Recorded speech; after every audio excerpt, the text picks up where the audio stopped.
오늘 영상 하나로 딱 5가지를 한 번에 익히실 수 있게 정리해드리겠습니다. 처음 보시는 분도 흐름만 따라오시면 코인 거래의 큰 그림이 머릿속에 깔끔하게 잡히실 겁니다. 첫 번째는 초보자도 바로 따라할 수 있을 정도로 쉽게 풀어드리는 코인 거래 입문 방법입니다. 계좌를 어떻게 보고 어떤 순서로 접근해야 하는지 아주 편하게 설명드리겠습니다. 두 번째는 네이버 코인 커뮤니티에서 화제가 됐던 이야기입니다. 300만원으로 1억 8천만원을 만들었다고 알려진 중학생 단타 방식이 어떤 구조였는지 핵심만 정리해드리겠습니다. 세 번째는 거래를 오래 하실수록 격차가 엄청나게 벌어지는 부분입니다. 바로 코인 거래 수수료를 최대한 낮춰서 불필요하게 빠져나가는 돈을 줄이는 실전 팁입니다. 네 번째는 요즘 정말 많이들 궁금해하시는 방식입니다. AI를 활용해서 하루 50만원 단위 수익을 노리는 단타 흐름을 어떻게 짜는지 초보자도 이해할 수 있게 풀어드리겠습니다. 다섯 번째는 첫 거래를 시작할 때 내 돈을 바로 넣지 않고도 경험을 쌓아볼 수 있는 방법입니다. 가입 이벤트로 $100를 받고 그 자금으로 거래를 연습하는 방법까지 말씀드리겠습니다. 그리고 이 영상의 고정 댓글에는 수수료를 최대한 줄이는 방법과 $100를 받고 가입하는 방법을 따로 정리해 두었습니다. 영상 끝나고 지나치지 마시고 고정 댓글도 꼭 확인해 보시기 바랍니다. 처음 지급받는 $100만으로 당장 10억을 만드는 일은 현실적으로 쉽지 않습니다. 다만 내 돈 입금 없이 거래 감각을 익혀볼 수 있고 레버리지를 잘 활용하면 몇백만원 단위 결과도 노려볼 수 있습니다. 그래서 처음부터 큰 돈을 들이기 부담스러우셨던 분들께는 이 방식이 생각보다 괜찮은 출발점이 될 수 있습니다. 부담은 낮추고 실전 감각은 빠르게 익힐 수 있기 때문입니다. 그럼 먼저 아주 단순한 질문 하나부터 드려보겠습니다. 왜 많은 사람이 여러 투자처 가운데 굳이 코인을 계속 주목하는지 이 부분을 숫자로 보면 훨씬 직관적으로 이해가 됩니다. 우리가 10년 전에 금, 주식, 코인, 부동산에 각각 1,000만원을 넣었다고 가정해보겠습니다. 같은 돈으로 출발했는데 2026년 기준 결과가 얼마나 달라졌는지 보시면은 판단이 빨라지실 겁니다. 먼저 주식입니다. 코스피 지수가 10년 전보다 약 2.66배 올랐다고 보면 2016년에 1,000만원을 지수 추종형 주식에 넣었을 때 현재 기준 약 2,660만원 정도가 되는 흐름입니다. 이번에는 금을 보겠습니다. 2016년에 1,000만원으로 금을 사두셨다면 약 233.5g 정도를 보유했을 가능성이 높고 2026년 기준으로는 약 5,160만원 수준으로 볼 수 있습니다. 부동산도 같은 방식으로 생각해 보겠습니다. 2016년에 서울 기준 아파트 가치로 1,000만원어치를 보유했다고 가정하면 2026년에는 대략 2,400만원 정도로 평가할 수 있습니다. 그런데 비트코인은 이야기가 완전히 달라집니다. 2016년에 1,000만원어치 비트코인을 매수해 보유했다면 2026년 기준으로는 약 26억 원 이상이 되는 어마어마한 수익률이 나올 수 있습니다. 이 수치만 놓고 봐도 많은 분들이 왜 코인을 무시하지 못하는지 바로 이해되실 겁니다. 솔직히 말해서 이런 차이를 보고도 관심을 안 두기에는 시장의 힘이 너무 강합니다. 게다가 코인은 오를 때만 기회가 있는 시장이 아닙니다. 가격 상승이 예상되면 롱으로 수익을 노릴 수 있고 반대로 하락이 예상되면 숏으로도 수익 기회를 만들 수 있습니다. 즉, 방향만 맞추면 위로 가는 장에서도 아래로 밀리는 장에서도 수익 가능성이 열려 있다는 뜻입니다. 그래서 다른 자산보다 훨씬 유연하게 대응할 수 있다는 장점이 있습니다. 여기에 더해 수익이 나더라도 세금 부담을 크게 걱정하지 않아도 된다는 인식 때문에 많은 분들이 투자 수단 가운데서도 코인을 가장 매력적인 선택지로 보는 것입니다. 그리고 코인 거래에서 빼놓을 수 없는 핵심이 하나 더 있습니다. 바로 레버리지입니다. 국내 거래소에는 없지만 해외 거래소에는 이 기능이 있어서 적은 자금으로도 큰 규모를 운용할 수 있습니다. 예를 들어 내가 가진 돈이 50만원이어도 10배 레버리지를 쓰면 5천만원 규모의 자금을 움직이는 효과를 만들 수 있습니다. 그래서 소액 투자자에게는 이 기능이 사실상 무기가 됩니다. 30억 이상을 굴리는 큰 손이라면 레버리지가 꼭 필요하지 않을 수도 있습니다. 하지만 소규모 자금으로 빠르게 수익폭을 키우고 싶은 분들에게는 이 기능 없이는 한계가 분명히 있습니다. 그래서 코인 거래의 출발점에서 가장 먼저 챙겨야 할 것은 차트 기법보다도 거래소 선택입니다. 어떤 거래소를 쓰느냐에 따라 수수료, 편의성, 수익 구조가 완전히 달라지기 때문입니다. 실제로 지금 많은 한국 투자자들이 국내 거래소보다 해외 거래소로 눈을 돌리고 있습니다. 단순한 유행이 아니라 기능과 비용 측면에서 체감 차이가 크기 때문에 이동하는 것입니다. 한국인들이 해외 거래소로 몰리는 첫 번째 이유는 역시 레버리지입니다. 국내에서는 막혀있는 기능이 해외에서는 최대 100배까지 열려 있으니 당연히 실전 투자자들이 관심을 가질 수밖에 없습니다. 다시 말해 50만 원만 있어도 해외 거래소에서는 최대 5천만 원 규모까지 접근이 가능하다는 점 때문에 공격적으로 기회를 노리려는 분들이 해외 쪽으로 많이 넘어가고 있는 것입니다. 두 번째 이유는 수수료입니다. 거래를 자주 하시는 분일수록 이 부분이 정말 치명적입니다. 국내보다 해외 거래소 쪽이 훨씬 저렴하다고 느끼는 분들이 많아서 이동 속도가 더 빨라지고 있습니다. 세 번째 이유는 세금입니다.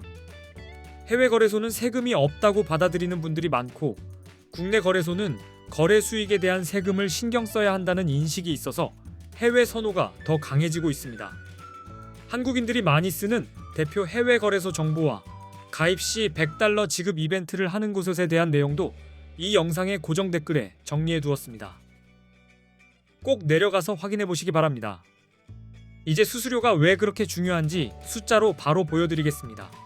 대형 거래소들의 거래 수수료는 0.055% 수준이라고 보시면 됩니다. 숫자만 보면 작아 보여도 실제로는 전혀 작지 않습니다. 예를 들어 1,000만 원으로 단타를 친다고 가정해 보겠습니다. 여기에 20배 레버리지를 적용하면 실제 운용 규모가 커지기 때문에 한 번 거래할 때 수수료만 22만 원이 나갈 수 있습니다. 하루에 10번만 진입하고 나와도 수수료가 220만 원입니다. 이쯤 되면 방향을 꽤 잘 맞춰도 결국 수수료에 계좌가 녹는 구조가 될 수 있습니다. 그래서 거래소 선택이 실력만큼 중요합니다. 이 말은 곧 수수료가 비싼 곳에서는 애초에 이기기 어려운 게임을 하게 된다는 뜻입니다. 괜히 매매를 많이 했는데 남는 게 없는 분들 대부분이 이 구간을 제대로 계산하지 않으셨던 겁니다. 그래서 지금부터는 4개 대형 거래소와 A 거래소를 5가지 기준으로 비교해서 보겠습니다. 어떤 곳이 실제 사용자 입장에서 유리한지 훨씬 선명하게 감이 오실 겁니다. 첫 번째 기준은 수수료가 얼마나 낮은가입니다. 두 번째는 거래 방식이 얼마나 쉬운가입니다. 세 번째는 한국어 지원 여부입니다. 네 번째는 레버리지가 몇 배까지 가능한가입니다. 다섯 번째 기준은 한국 돈, 즉 원화로 바로 거래소에 입금할 수 있는가입니다. 이 5가지는 초보자에게도 중요하고 단타를 자주 하는 분들에게는 더더욱 결과를 크게 갈라놓는 요소입니다. 먼저 수수료부터 보겠습니다. A 거래소는 0.01%입니다. 바이비트는 0.005%, 비트겟은 0.006%, 바이낸스는 0.004%입니다. 이 차이는 한두 번 거래에선 작아 보여도 누적되면 무섭게 벌어집니다. 한국어 지원도 차이가 큽니다. A 거래소는 24시간 한국어 상담이 가능합니다. 반면 바이비트는 지원이 어렵고 비트겟도 어렵고 바이낸스도 한국어 상담이 원활하지 않은 편입니다. 레버리지 배수도 확인해 보겠습니다. A 거래소는 200배까지 가능하고 바이비트는 100배, 비트겟은 125배, 바이낸스도 125배입니다. 공격적인 매매를 원하는 분들에겐 꽤 큰 차이입니다. 원화 입출금 가능 여부도 초보자 입장에선 중요합니다. A 거래소는 한국 돈으로 바로 입출금이 가능하지만 바이비트는 어렵고 비트겟도 어렵고 바이낸스도 바로 처리되기 어렵습니다. 그러면 A 거래소가 정확히 어디냐? 이게 제일 궁금하실 겁니다. 그 정보는 고정 댓글에 정리해 두었습니다. 괜히 영상만 보고 넘기지 마시고 고정 댓글까지 꼭 같이 보셔야 전체 그림이 완성됩니다. 이제부터는 언제 롱을 잡아야 하고 언제 숏을 잡아야 하는지 가장 중요한 진입 타이밍 이야기를 해보겠습니다. 같은 코인이라도 들어가는 순간이 다르면 결과는 완전히 달라집니다. 비트코인 같은 암호화폐는 하루에도 움직임이 크기 때문에 방향보다 타이밍이 더 중요하게 느껴질 때가 많습니다. 그래서 롱과 숏의 개념부터 아주 간단하게 정리하고 넘어가겠습니다. 롱 포지션은 가격이 올라갈 것이라고 보고 진입하는 방식입니다. 쉽게 말해 상승에 거는 베팅입니다. 반대로 숏 포지션은 가격이 내려갈 것이라고 예상할 때 들어가는 하락 베팅입니다. 먼저 롱부터 말씀드리겠습니다. 롱은 단순히 느낌이 좋다고 잡는 자리가 아닙니다. 상승 가능성을 보여주는 신호가 겹칠 때 들어가야 승률이 높아지고 쓸데없는 손절도 줄어듭니다.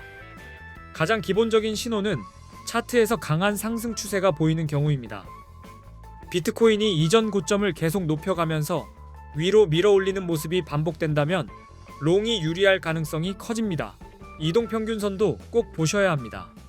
보통 50일 이동평균선이 150일 이동평균선을 위로 뚫고 올라가는 구간을 골든 크로스라고 부르는데 이때는 강한 상승 신호로 해석하는 경우가 많습니다. 거래량도 매우 중요합니다.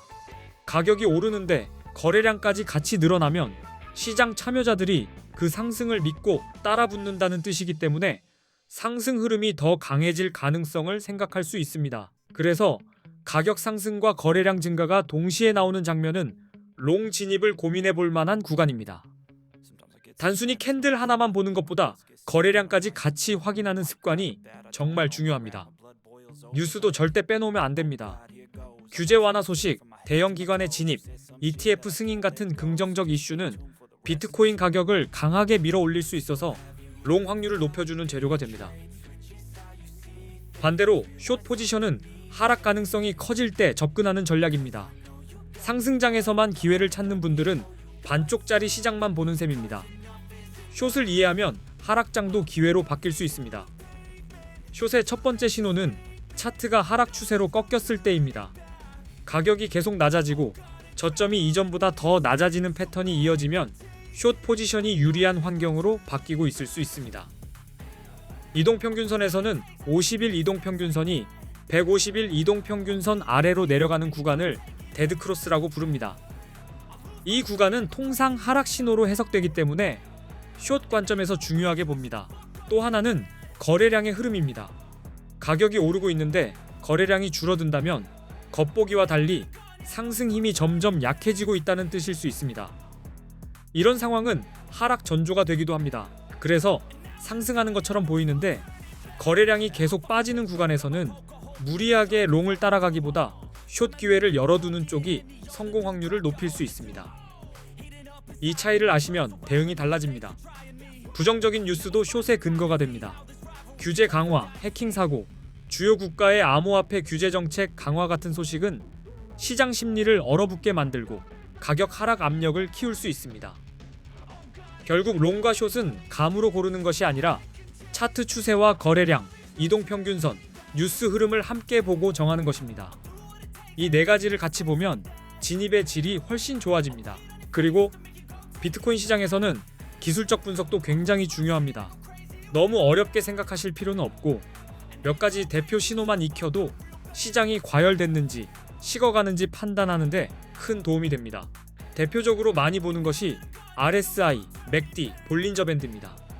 이 세 가지는 각각 과열 여부, 추세 전환 가능성, 변동성 범위를 읽는데 자주 활용되는 보조 지표라고 생각하시면 됩니다. RSI는 과매수와 과매도 구간을 볼 때 유용합니다. 보통 RSI가 70 이상이면 과매수로 해석해서 숏 가능성을 고민해 볼 수 있고 30 이하면 과매도로 보고 롱을 생각할 수 있습니다. 물론 지표 하나만 믿고 들어가시면 안 됩니다. 하지만 RSI를 차트와 함께 보면 지금 시장이 지나치게 달아올랐는지 아니면 과하게 눌렸는지 판단하는데 꽤 좋은 힌트를 줍니다. 맥디나 볼린저 밴드도 같은 맥락에서 유용합니다. 맥디는 추세가 꺾이는 분위기를 보는데 도움이 되고 볼린저 밴드는 가격이 어느 정도 범위를 벗어났는지 확인하는 데 봐주스입니다. 그래서 실제 매매에서는 상승 추세와 긍정 신호가 겹칠 때 롱을 보고 하락 추세와 부정 신호가 겹칠 때 숏을 보는 식으로 접근하셔야 합니다. 이렇게 해야 무리한 진입이 줄어듭니다.